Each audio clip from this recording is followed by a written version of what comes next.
At Sierra, discover top workout gear at incredible prices, which might lead to another discovery. Your headphones haven't been connected this whole time. Awkward. Discover top brands at unexpectedly low prices. Sierra, let's get moving. Rinse knows that greatness takes time, but so does laundry. So Rinse will take your laundry and hand-deliver it to your door expertly cleaned. And you can take the time pursuing your passions. Time once spent sorting and waiting, folding and queuing, now spent challenging and innovating and pushing your way to greatness. So pick up the Irish flute or those calligraphy pens or that daunting beef Wellington recipe card and leave the laundry to us. Rinse. It's time to be great. This is Optimal Health Daily, Escaping from the Prison of Shame by Vironika Tugaleva of Vironika.org. Hey there, and welcome to another bonus Sunday episode where I share an article from one of the other podcasts in our network that I think will add some value for you here. Today's post comes from Optimal Relationships Daily, where articles covering all types of relationships are read to you every day. So with that, let's hear this one from Greg as we optimize your life.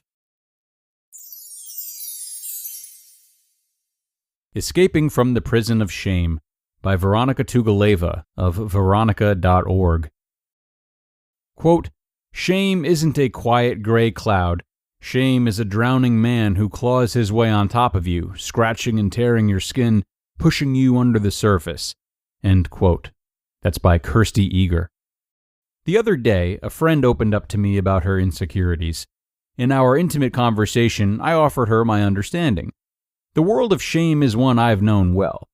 After sharing a few stories with her, she looked into my eyes deeply, hers full of a mixture of sadness, surprise, and relief. She said, "I'm surprised you say all this. I just always thought of you as having zero self-esteem issues. I thought you'd always had self-confidence." In between those lines, I heard the words she didn't say. I thought I was alone. In my journey of learning about self-acceptance and unconditional love, I've learned that the world, our world, is teetering on the brink of lunacy. So many of us are walking around hating ourselves. We think we're alone because our stories are different, because I hate my thighs, you hate the way your lips move when you speak, and he hates his inability to speak with confidence when he wants to. We all walk around playing these virtual reality games in our minds. We exist in a world of what we think are other people, but they're really just pawns in our delusional representation of reality. I've lived in that world, and I bet you have too. Shame is a prison in all our minds. This world is much like the famous line from Hotel California that gently reminds us, you can check out at any time you like, but you can never leave.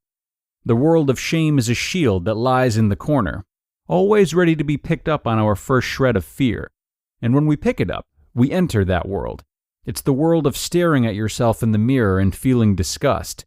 It's the world of sitting there paralyzed, going over your actions from a previous moment and wishing for another chance to not be so stupid, so cowardly, so not like the perfect person you desire yourself to be. It's a world of jealousy, resentment, and self-destruction. If I was in some other unpleasant state, like a stomach ache, I'd tell everyone around me. I know it would probably affect my behavior, my mood, my aura. I'd have no problem sharing this fact with my loved ones, my coworkers, or even strangers on the street. Here we come to a strange and disappointing fact. We are much more willing to communicate about our physical experiences of discomfort than our emotional ones, our mental ones, our spiritual ones.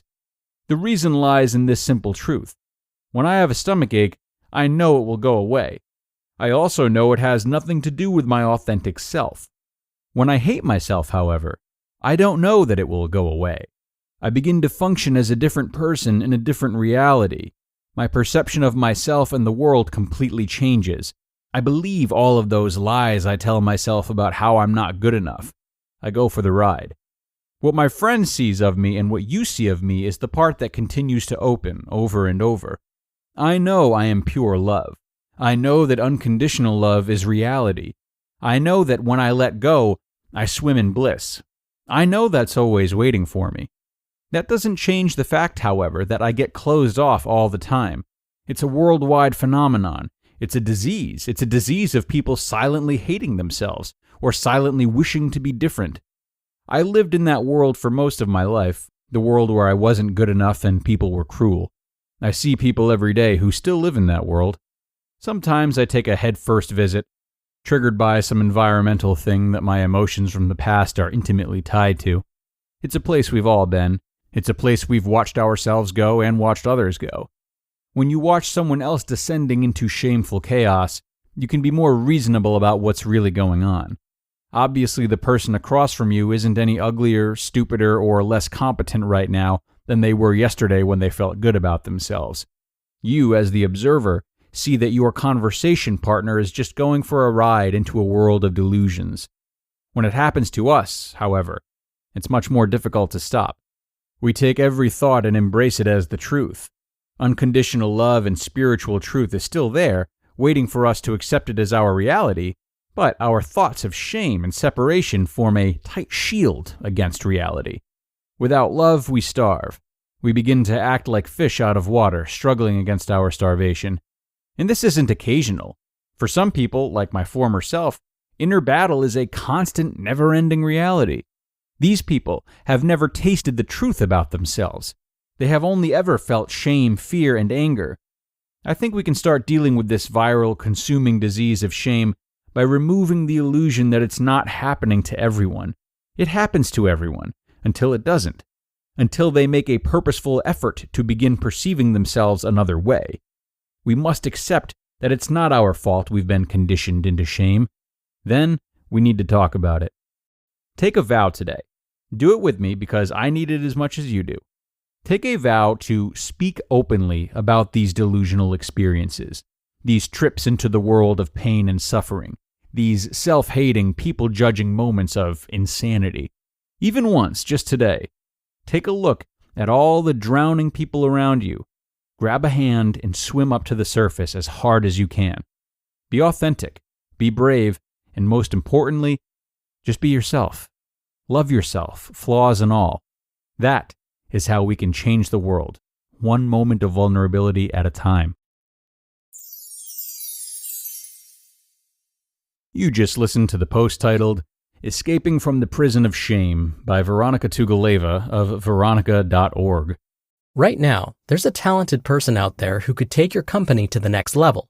Do you want to hope they see your job post before your competitors? Or do you want to match with them with Indeed sponsored jobs?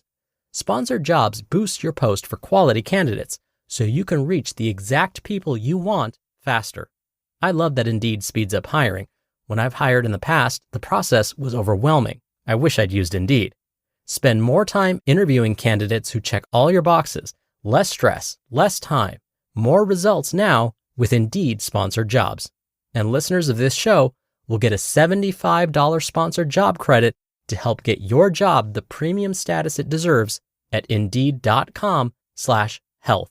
Just go to Indeed.com/health right now and support our show by saying you heard about Indeed on this podcast.